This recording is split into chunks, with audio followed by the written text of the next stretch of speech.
ஏசாயா தீர்க்கதரிசன புத்தகத்தின் 30வது பாடத்திற்காக வாஞ்சையோடு காத்திருக்கும் அன்பர்களை இயேசு கிறிஸ்துவின் இனிய நாமத்திலே வாழ்த்துகிறோம்.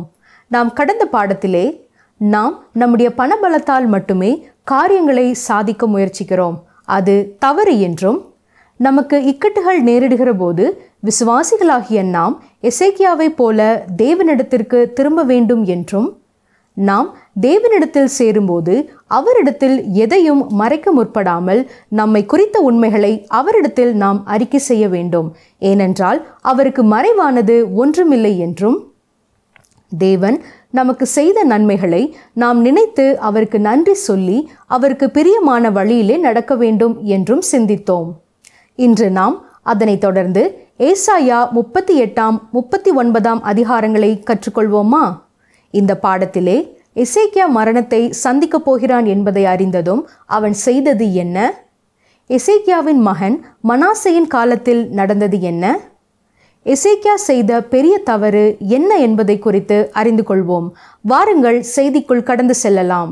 கிறிஸ்துக்குள் பிரியமான சகோதரனே, சகோதரியே, இன்று நாம் ஏசாயா தீர்க்கதரிசியின் புத்தகம் 38, 39 அதிகாரங்களை சிந்திக்கப் போகிறோம். இந்த 38 அதிகாரமானது எசேக்கியா ராஜா வியாதிப்பட்டதை குறித்தும் அவன் தேவனிடத்திலே ஜெபித்து சுகம் பெற்றதை குறித்தும் கூறுகிறது. எசேக்கியா அசீரியர்களின் இராணுவத்தினாலே சுற்றி வளைக்கப்பட்ட ஆபத்தான போதுதான் அவனுடைய சரீரத்திலே ஒரு விதமான கட்டியினாலே துன்பம் அனுபவித்து வந்தான். அசீரியர்களின் பாளையம் சங்கரிக்கப்படுவதற்கு முன்னரே அவன் மரணத்தினின்று விடுவிக்கப்பட்டிருக்க வேண்டும். எருசலேமானது முற்றுகை போடப்பட்டிருந்த சமயத்திலே எசேக்கியாவின் ஜெபத்திற்கு பதிலளிக்கப்பட்ட விதமாய் எருசலேமிற்கு வரவிருந்த விடுதலை ஏசாயா மூலமாக வெளிப்படுத்தப்பட்டது. எசேக்கியா 29 ஆண்டுகள் ஆட்சி செய்தான். இந்த சம்பவத்திற்கு பிறகு 15 ஆண்டுகள் ஆட்சி செய்திருக்கிறான். எனவே அவனது ஆட்சியின் 14ஆம் வருடத்திலே அவன் வியாதிப்பட்டான். அது மட்டுமல்ல, எசேக்கியா அரசாண்ட 14ஆம் வருஷத்தில்தான் செனகரிப் எருசலேமுக்கு எதிராக வந்தான் என்றும் ஏசாயா 36 முதலாம் வசனத்திலே பார்க்கிறோம். எருசலேம் அசீரியர்களால் முற்றுகை போடப்பட்டதும் எசேக்கியா வியாதிப்பட்டதும் ஒரே வருடத்திலேதான் சம்பவித்திருக்கிறது. இப்பொழுது 38 அதிகாரத்தை பார்ப்போம். வசனம் 1. அந்நாட்களில் எசேக்கியா வியாதிப்பட்டு மரணத்துக்கு ஏதுவாய் இருந்தான். அப்பொழுது ஆமோத்சின் குமாரனாகிய ஏசாயா என்னும் தீர்க்கதரிசி அவனிடத்தில் வந்து அவனை நோக்கி, நீர் உமது வீட்டு காரியத்தை ஒழுங்குபடுத்தும், நீர் பிழைக்க மாட்டீர், மரித்துப் போவீர் என்று கர்த்தர் சொல்லுகிறார் என்றான். இந்த அதிகாரம் ஆரம்பமாகும் விதம் சற்று சுவாரஸ்யமாய் இருக்கிறது. இங்கே அந்நாட்களில் என்ற வார்த்தை உபத்திரவத்தையும் நேர்மையையும் மகிழ்ச்சியும் கொண்ட நீண்டதொரு காலத்தை குறித்து சொல்லும் வார்த்தையாக இருக்கிறது. அந்நாட்களில் என்று இந்த அதிகாரம் ஆரம்பிப்பதால் எந்த நாட்களை குறித்து இங்கு ஏசாயா சொல்கிறார்? ஏசாயா இங்கே தானும் எசேக்கியாவும் வாழ்ந்த காலத்தை குறித்து பேசுகிறார்.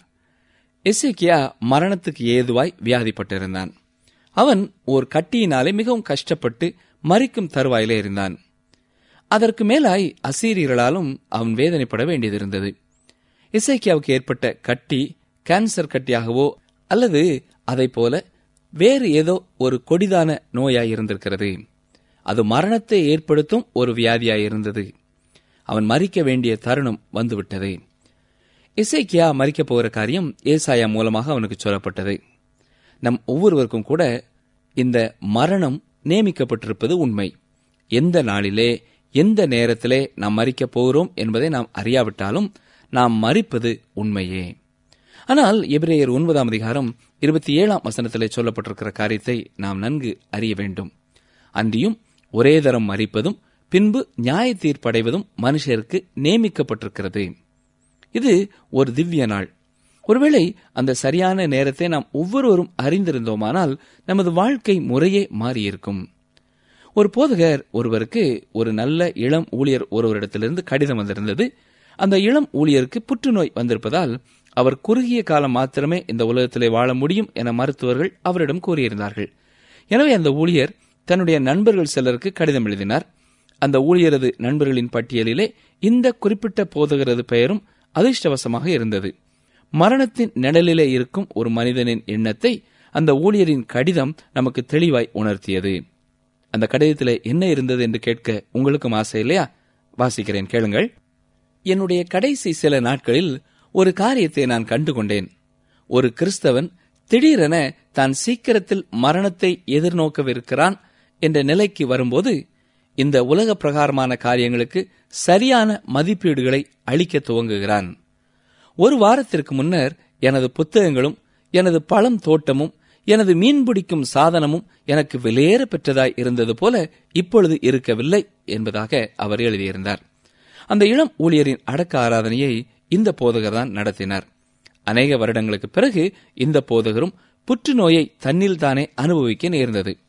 இந்த போதகரின் மருத்துவர் இவர் 3 மாதங்கள் மாத்திரமே உயிரோடு இருக்க முடியும் என்று கூறிவிட்டார். அந்த இளம் ஊழியர் எழுதியிருந்த காரியங்கள் எவ்வளவு துல்லியமானது என்பதற்கு இந்த போதகரின் அனுபவமும் சாட்சியாய் அமைந்தது. இந்த போதகரின் வாழ்க்கையிலேயும் திடீரென சில குறிப்பிட்ட காரியங்கள் முக்கியமற்றதாக மாறியது அவருக்கு ஆச்சரியத்தை தந்தது. அதிலே ஒரு காரியம் அவரது வீடு. அவர் சில வாரங்களே அந்த வீட்டிலே வாழ இருப்பதாக நினைத்ததால் அவரது வீடு அவருக்கு முக்கியமானதாக காணப்படவில்லை. இப்பொழுது இன்னும் சில வாரங்களிலே அவர் செல்ல இருக்கும் இடமே அவருக்கு முக்கியமானதாக இருந்தது.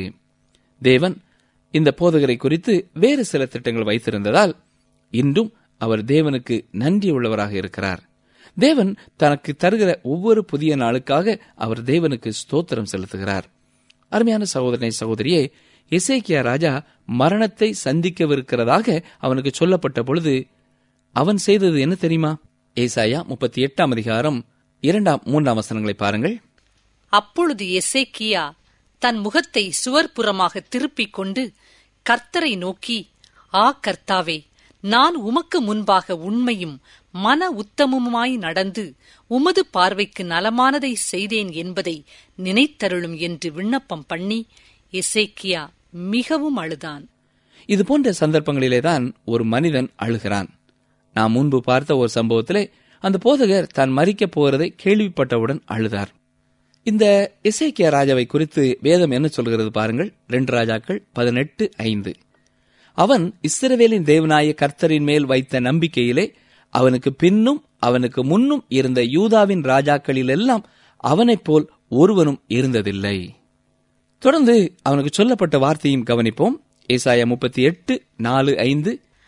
அப்பொழுது ஏசாயாவுக்கு உண்டான கர்த்தருடைய வார்த்தையாவது, நீ போய் எசேக்கியாவை நோக்கி, உன் தகப்பனாகிய தாவீதின் தேவனாயிருக்கிற கர்த்தர் சொல்லுகிறது என்னவென்றால், உன் விண்ணப்பத்தை கேட்டேன், உன் கண்ணீரை கண்டேன், இதோ உன் நாட்களோடே 15 வருஷம் கூட்டுவேன்.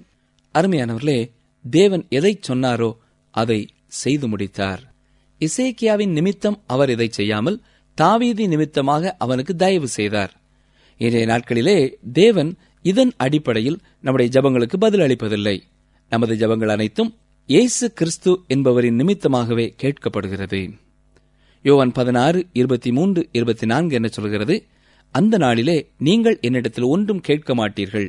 மெய்யாகவே மெய்யாகவே நான் உங்களுக்கு சொல்கிறேன், நீங்கள் என் நாமத்தினாலே பிதாவினிடத்தில் கேட்டுக்கொள்வது எதுவோ அதை அவர் உங்களுக்கு தருவார்.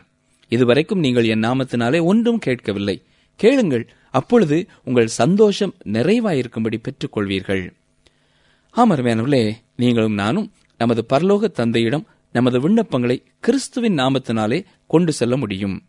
கிறிஸ்துவின் நாமத்தினாலே கேட்டுக்கொள்கிறது என்பது நீங்கள் கிறிஸ்துவுக்குள் இருந்து அவரது சித்தம் நிறைவேறும்படி வேண்டிக் கொள்கிறீர்கள் என்பதை குறிக்கிறது. நாம் வேண்டிக் கொள்ளும் பொழுது சில வேளைகளிலே அவர் நம்மை குணமாக்கலாம், சில வேளைகளிலே நம்மை குணமாக்காமலும் இருக்கலாம். அவரே தீர்மானிக்கிறவர். அப்படி அவர் தமது சித்தத்தை நம்மிலே தீர்மானிக்கும்படி நாம் ஜெபிப்போமா?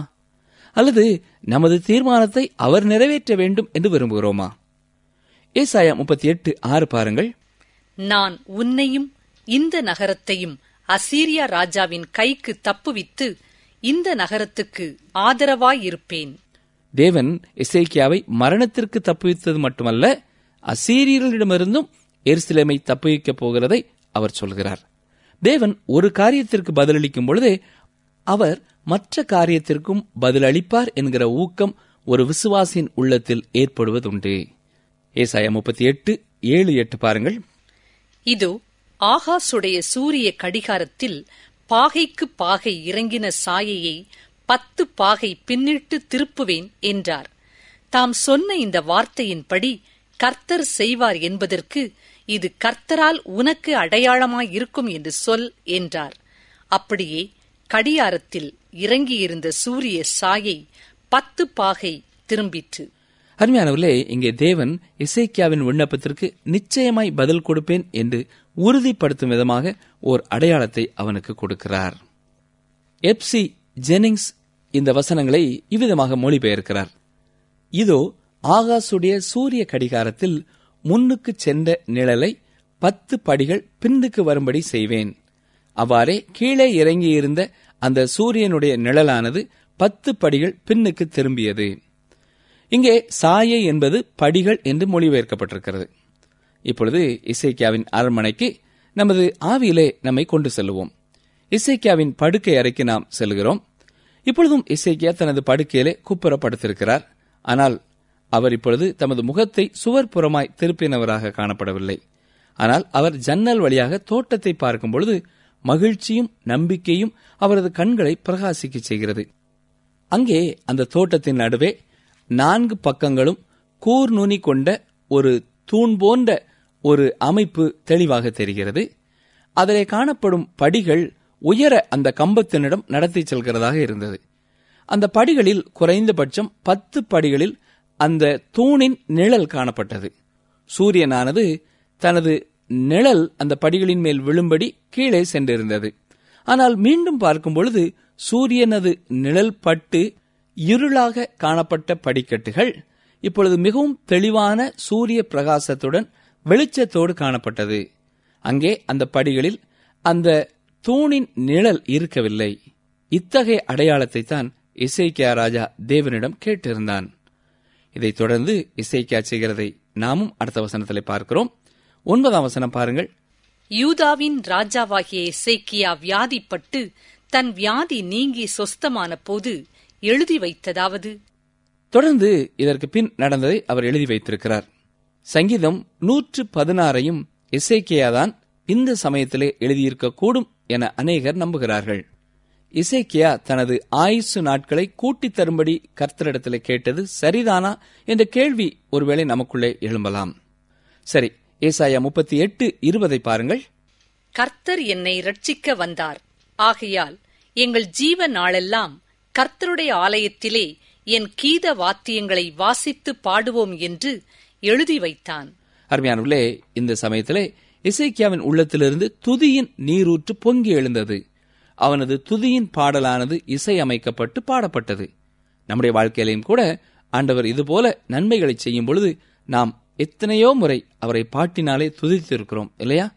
ஆனால் இந்த நன்றியை சீக்கிரத்திலே மறந்து விட்டவர்களாக நாம் வாழக்கூடாது.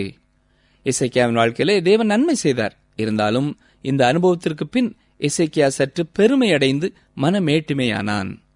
4ஆம் புத்தகத்திலே தேவனது பார்வையின்படியான வரலாற்றிலே எசேக்கியாவை குறித்து நமக்கு சொல்லப்பட்டிருக்கிறதை நாம் கவனிக்க வேண்டும். 2 நாளாகமும் 32ஆம் அதிகாரம் 25ஆம் வசனத்தை பாருங்கள். எசேக்கியா தனக்கு செய்யப்பட்ட உபகாரத்திற்கு தக்கதாய் நடவாமல் மனமேட்டுமையானான். ஆகையால் அவன் மேலும் யூதாவின் மேலும் எருசலேமின் மேலும் கடும் கோபம் உண்டது. எசேக்கியா தனது ஆயுசு நாட்களை கூட்டித் தரும்படி தேவனிடம் கேட்டிருக்க கூடாது.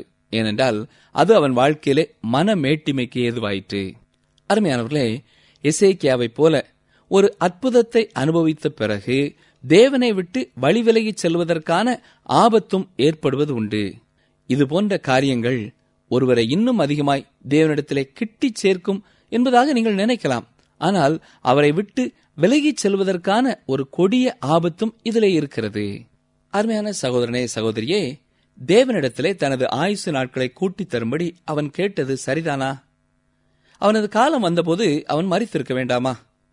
அவன் மிகவும் வியாதிப்பட்டிருந்த பொழுது அவன் மரித்திருக்க வேண்டும் என்று நம்மை நினைக்கச் செய்யும் மற்றும் ஒரு காரணத்தை உங்களுக்கு சொல்ல விரும்புகிறேன். எசேக்கியாவின் மகனாகிய மனாசே 12 வயதிலே ஆட்சிக்கு வந்தான். அப்படி என்றால் எசேக்கியாவின் வியாதிக்கு பின்னர் தான் அவன் பிறந்திருக்கிறான். இஸ்ரவேலின் 2 ராஜ்யங்களிலும் அரசாண்ட ராஜாக்களிலே மனாசேதான் மிகவும் மோசமானவனாக காணப்பட்டான். ஆகாப் மற்றும் ஏசபேல் ஆகிய இருவரையும் ஒன்றிணைத்து பார்த்தாலும் அவர்களை காட்டிலும் மிகவும் பொல்லாதவனாக இந்த மனாசே இருந்தான் என்று சொல்லலாம். அவனது ஆட்சியின் காலத்திலேதான் செக்கினா மகிமை கடந்து சென்றது. அவனது ஆட்சியின் போது அந்த மகிமை கடந்து செல்லாமல் இருந்திருக்கும் என்றால் அதன் பிறகு எக்காரணத்தை கொண்டும் அது கடந்து செல்வதற்கான வாய்ப்பு ஏற்பட்டிருக்காது. கடைசி காலங்களிலே வர இருக்கிற பாவ மனுஷனாகிய அந்த அந்தி கிறிஸ்துவை போன்றவனாக மனாசே காணப்பட்டான். அருமையானவர்களே, எசேக்கியாவை போல நாமும் விடாப்பிடியாய் கடவுளிடமிருந்து பெற்றுக்கொள்ளும் காரியங்கள் சில நேரங்களிலே நமக்கு தீமையையே கொண்டு வரும் என்பதையும் இந்த சம்பவம் நமக்கு சொல்லுகிறது. எசேக்கியா தான் சுகமடைந்த பின் செய்த மதிகேடான காரியத்தை அடுத்த அதிகாரத்திலே பார்க்க இருக்கிறோம். இப்பொழுது ஏசாயா 38:21 பாருங்கள். அத்தி பழத்து அடையை கொண்டு வந்து பிளவையின் மேல் பற்று போடுங்கள், அப்பொழுது பிழைப்பார் என்று ஏசாயா சொல்லியிருந்தான். அருமையானவர்களே, மற்றொரு வகையிலே சொல்ல வேண்டுமென்றால் ஏசாயா அப்போஸ்தலனாகிய யாக்கோபு கூறுகிற 2 காரியங்களை இங்கே செய்கிறார். யாக்கோபு 5:14 பாருங்கள். உங்களில் ஒருவன் வியாதிப்பட்டால் அவன் சபையின் மூப்பர்களை வரவழைப்பானாக, அவர்கள் கர்த்தருடைய நாமத்தினாலே அவனுக்கு எண்ணெய் பூசி அவனுக்காக ஜெபம் பண்ண கடவர்கள். இங்கே சொல்லப்பட்டிருக்கிற எண்ணெய் பூசுதல் என்பது ஏதோ மத சம்பந்தப்பட்டதோ அல்லது சடங்காச்சாரமானதோ இல்லை. எண்ணெய் என்பது குணமடைவதற்கானது. இது மருத்துவ சம்பந்தமானது. மூப்பர்கள் வியாதிப்பட்டவனுக்காக ஜெபிக்க வேண்டியவர்கள்.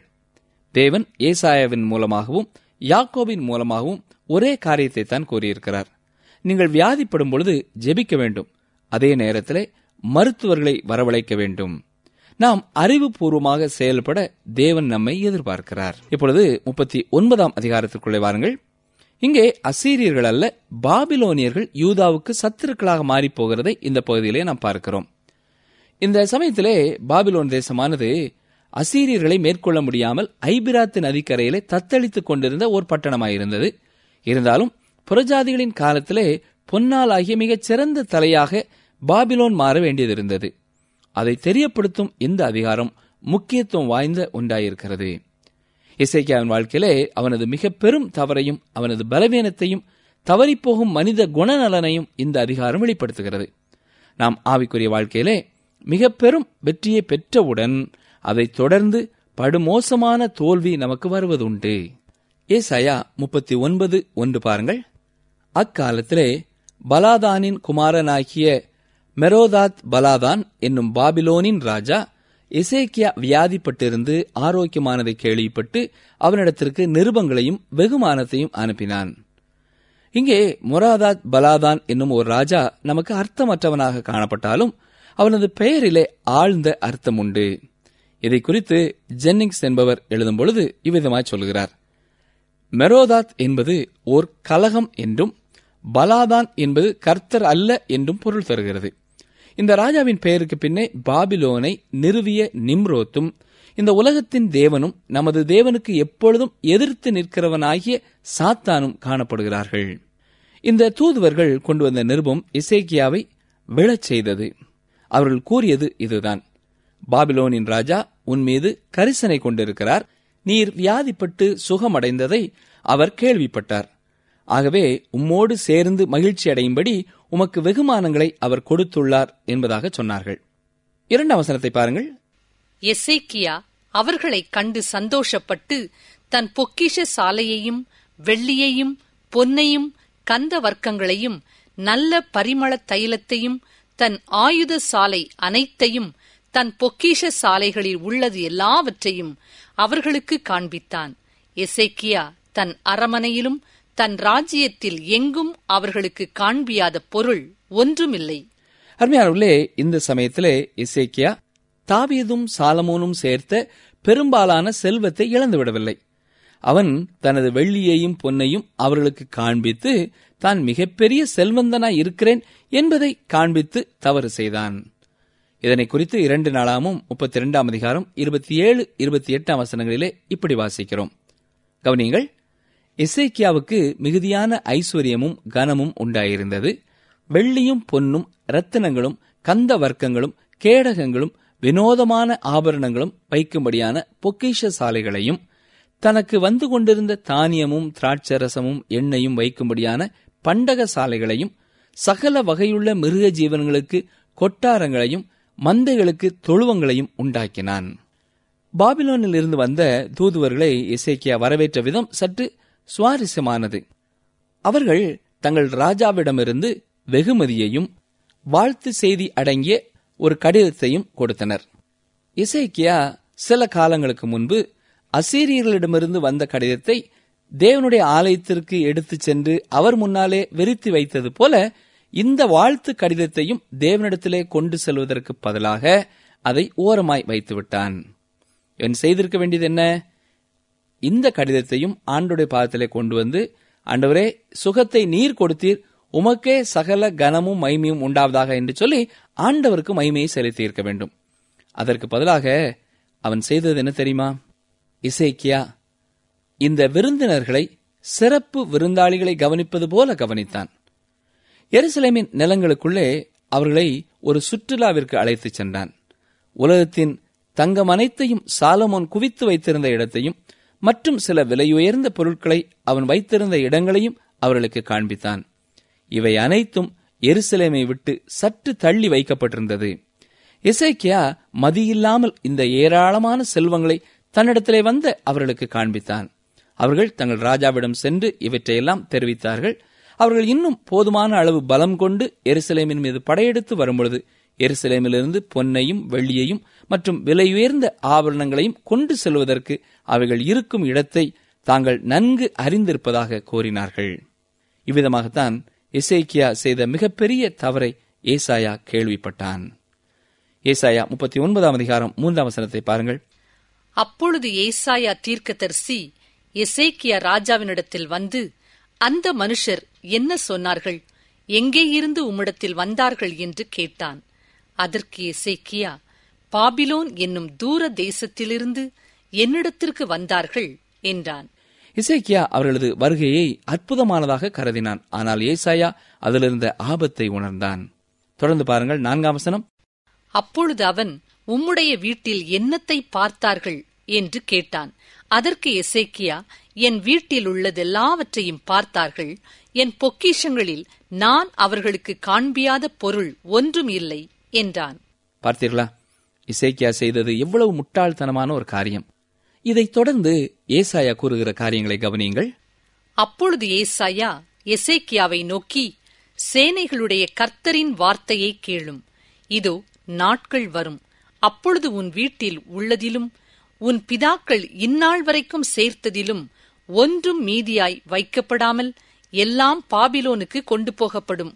நீ பெறப்போகிற உன் சந்ததியாகிய உன் குமாரரிலும் சிலர் பாபிலோன் ராஜாவின் அரமனையிலே அரமனை வேலைக்காரராய் இருப்பார்கள் என்று கர்த்தர் சொல்கிறார் என்றான்.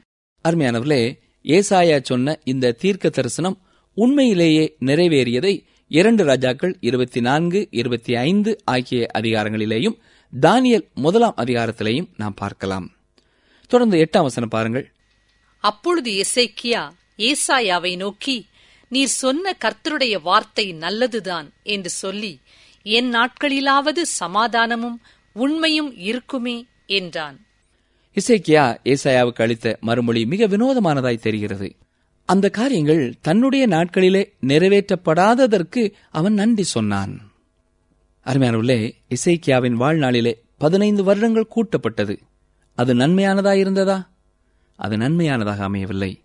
அவன் முட்டாள்தனமான காரியத்தையே அந்நாட்களிலே செய்தான். கர்த்தர் கூறிய தீர்க்க தரிசனம் அவ்வாறே நடந்தது. நிகழ்ச்சியை கேட்டுக்கொண்டிருக்கிற எனக்கு அருமையான சகோதரனே, சகோதரியே, இன்று நாம் கற்றுக்கொள்ளும் விசேஷித்த செய்தி என்ன? ஆண்டவர் நமக்கு வாக்கு கொடுப்பார் என்றால் அதை நிச்சயமாகவே நிறைவேற்றுவார், அதிலே சந்தேகமில்லை. இரண்டாவதாக, ஆண்டவர் நமக்கு நன்மை செய்யும் பொழுது நாம் ஆண்டவருக்கே கனத்தையும் மகிமையும் செலுத்த வேண்டும். மற்றவர்கள் நம்மை பாராட்டும் பொழுது அதை ஆண்டோடைய சமூகத்திலே கொண்டு வந்து, ஆண்டவரே உமக்கே மகிமை உண்டாவதாக, இந்த துதி இந்த புகழுக்கு காரணம் நீரே என்று எல்லா கனத்தையும் மகிமையையும் அவருக்கு கொடுக்க வேண்டும். நம்முடைய கஷ்டங்கள் வரும்பொழுது நமக்கு வரும் கடிதங்களை ஆண்டோடைய சமூகத்திலே கொண்டு செல்வது போல நம்மை பாராட்டும் கடிதங்களையும் ஆண்டோடைய சமூகத்திலேயே கொண்டு சென்று அவருக்கே மகிமை செலுத்த வேண்டும். இதை செய்யும் பொழுது ஆண்டவர் நம்மை குறித்து மகிழ்ச்சி அடைவார். இதற்கு பதிலாக பெருமை கொள்வோம் என்றால் ஆண்டவர் எசேக்கியாவை தண்டித்தது போலத்தான் நம்மையும் தண்டிக்க வேண்டியதிருக்கும். ஜெபிப்போமா? கிருபை நிறைந்த நல்ல ஆண்டவரே, எசேக்கியாவின் வாழ்க்கை மூலமாக நீர் எங்களுக்கு கற்றுக் கொடுத்த மேலான பாடங்களுக்காக நாங்கள் உமக்கு ஸ்தோத்திரம் செலுத்துகிறோம். நீர் வாக்கு மாறாத ஆண்டவராயிருக்கிறீர். எங்களுடைய ஆபத்துகளிலே உம்மை நோக்கி நாங்கள் பார்க்கும் பொழுது நீர் எங்களுக்கு உதவி செய்ய வல்லமை உள்ளவராயிருக்கிறதற்காக உமக்கு ஸ்தோத்திரம். நாங்கள் மனிதர்களை நம்பாமல் எல்லா சூழ்நிலைகளிலேயும் உம்மே நம்ப நீரை எங்களுக்கு உதவி செய்ய வேண்டும் என்று கெஞ்சுகிறோம். நீர் எங்களுக்கு நன்மை செய்யும் பொழுது அதை நாங்கள் மற்றவர்களுக்கு சாட்சியாக உம்முடைய நாமத்தை மகிமைப்படுத்தும்படியாய் பகிர்ந்து கொள்ளும் தைரியத்தை எங்களுக்கு தர வேண்டும் என்று சொல்லி ஜெபிக்கிறோம். இதற்கு பதிலாக தவறான தீர்மானங்களை செய்யாதபடி, அந்த புகழையும் கனத்தையும் எங்களுக்கு என்று நாங்கள் எடுத்துக்கொள்ளாதபடி நீர் எங்களை காத்துக்கொள்ளும். இயேசு கிறிஸ்துவின் நாமத்தினாலே தாழ்மையோடு ஜெபிக்கிறோம் பிதாவே, ஆமென். அன்பர்களே, இந்த நாளிலும் நாம் கற்றுக்கொண்டது என்ன? சற்றே ஞாபகப்படுத்திக் கொள்வோம். அந்நாட்களில் என்ற வார்த்தை உபத்திரவத்தையும் நேர்மையையும் மகிழ்ச்சியையும் கொண்ட நீண்ட ஒரு காலத்தை கொண்ட ஒரு வார்த்தையாக இருக்கிறது.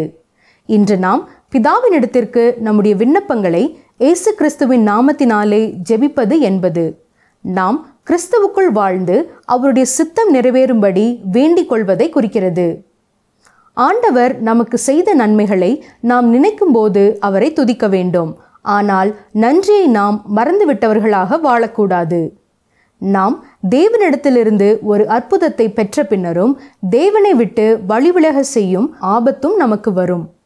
தேவனுடைய சித்தத்திற்கு மாறாக எந்த ஒரு காரியத்தையும் நாம் விடாப்பிடியாக தேவனிடமிருந்து பெற்றுக்கொள்ளும் போது அது நமக்கு தீமையே கொண்டு வரும். நீங்கள் வியாதிப்படும் போது ஜெபிக்க வேண்டும். அதே நேரத்திலே மருத்துவர்களை வரவழைக்கவும் வேண்டும். நாம் அறிவுபூர்வமாக செயல்பட தேவன் நம்மை எதிர்பார்க்கிறார்.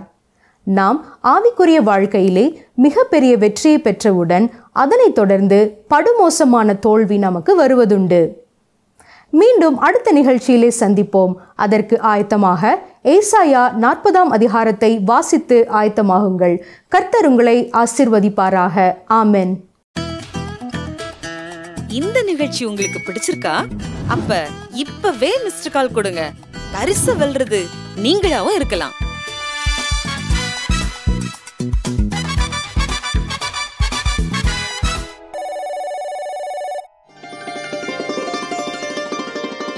உன் பிள்ளைகள் எல்லாரும் கர்த்தரால் போதிக்கப்பட்டிருப்பார்கள். உன் பிள்ளைகளுடைய சமாதானம் பெரிதாயிருக்கும். ஏசாயா 54:13.